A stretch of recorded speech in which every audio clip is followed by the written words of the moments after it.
At nagpapasalamat ang buong Pilipinas sa iyo na pinasikat mo na naman kami. At gusto naming iwagayway ulit ang ating bandila para pag-celebrate. Hindi lang naman itong championship. Lahat ng laban mo, 17-0. Biruin mo 17-0. At saka 12 knockout. Pambira. Mukha ka naman mabait. Bakit hindi mo akalain na kaya mong mag-knockout ng tao? Pero ganyan talaga ang champion. Kalma-kalma lang. Pero pag napasok sa ring, naiba na.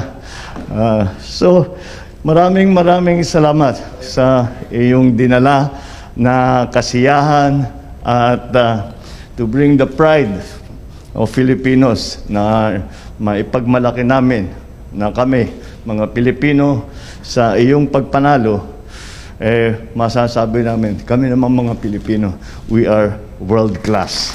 Yan ang inyong ginawa. Maraming salamat sa iyo. And congratulations sa iyong pagpapanalo.